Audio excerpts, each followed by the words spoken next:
Friends, சூப்பரான ஒரு dinner combo பார்க்கலாமா? இந்த சப்பாத்திக்கு அக்கா பொண்ணு மாதிரியும் ரொட்டி சேனைக்கு மாமா பொண்ணு மாதிரியும் இருக்கிற இந்த ரொட்டி தான் நான் இன்றைக்கி செய்து காட்ட போகிறேன்.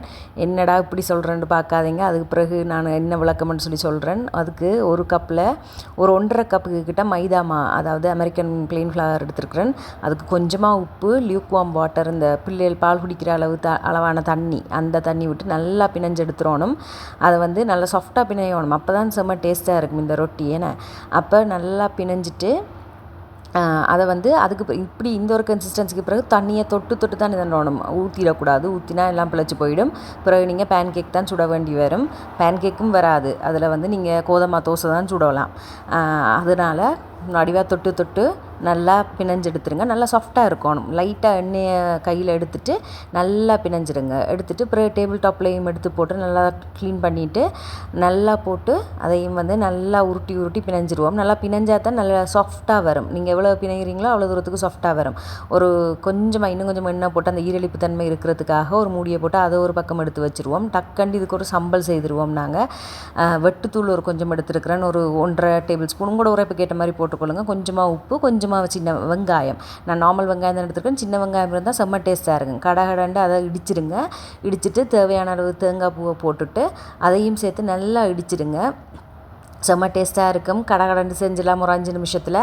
அதையும் நல்லா இடித்து எடுத்துட்டு அதுக்கு பிறகு அதை நல்லா வலிச்சு எடுத்துருவோம். நாங்கள் இல்லைன்னு சொன்னால் அதோடையே வச்சு சாப்பிட்லாம், பிரச்சனை இல்லை.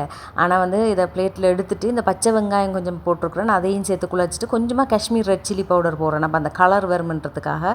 ஏனடா இந்த வெட்டுத்தூள் சரியான உரைப்பு, அதனால் கொஞ்சமாக தான் போட்டேன். நான் கொஞ்சமாக பச்சை வெங்காயம் போட்டு பிணைங்க. அது செம்ம டேஸ்ட்டாக இருக்குன்னு சாப்பிடுங்க. கொஞ்சமாக தேசிக்காய் புளி உப்பையும் போட்டு அதை சம்பளம் எடுத்து ஒரு பக்கம் வச்சுட்டு அதுக்கு பிறகு இந்த மாவை எடுத்து நல்லா உருட்டிடுவோம். ஏன் இந்த அக்கா பொண்ணு மாமா பொண்ணுக்கு அதை சொன்னான்டா, இது அந்த லேயர் சப்பாத்தி செய்த மாதிரி தான் செய்கிறது. ஆனால் சாப்பிடக்க ஒரு லைட்டான இந்த பராட்டாவோட டேஸ்ட் அடிக்கும். அதனால தான் அந்த விளக்கம் உங்களுக்கு. இங்கே பாருங்கள், இப்படி எடுத்து மடிச்சுட்டு 4 பக்கம் மடிச்சுட்டு திருப்பி ஒருக்கா முக்கோண ஷேப்பில் உருட்டி எடுத்து போட்டோம்னு சொன்னால் செம்ம சாஃப்டான ரொட்டி ரெடி ஆகிடும். நார்மலாக செய்கிறத விட இப்படி செய்து பாருங்கள், செம்ம டேஸ்ட்டாக இருக்கும். பராட்டா செய்கிறதுக்கு கஷ்டப்படாமல் இதை டக்குன்னு செய்திடலாம். இது ஈஸி தான். இதை பெருசாக ஊற வைக்கிறத விட ஒரு 10 நிமிஷம் தான் வச்சு நான் சம்பல் அடிக்கிற அளவுக்கும் செம்ம டேஸ்ட்டாக இருக்கும். அந்த லேயர் சப்பாத்தி செய்கிற மாதிரியே, ஆனால் அந்த பராட்டாவோட டேஸ்ட்டில் இருக்கும். நல்லா போட்டு 2 பக்கம் லைட்டாக எண்ணெயை தடவி நல்லா திருப்பி போட்டு நல்லா சுட்டெடுக்கணும் ரொட்டியை. ஹெல்தியாண்டு கேட்டால் பெருசாக இல்லை தான், ஆனால் சூப்பராக இருக்கும். செம்ம டேஸ்ட்டான ஒரு டின்னர் ரெடி ஆகிட்டுது. செய்து பாருங்கள். செய்து பார்த்துட்டு எப்படி வந்துச்சுன்னு சொல்லி எனக்கு கமெண்ட் செக்ஷனில் கமெண்ட் பண்ணுங்கள். இன்னொரு வீடியோவில் மீட் பண்ணுறேன். பாய்.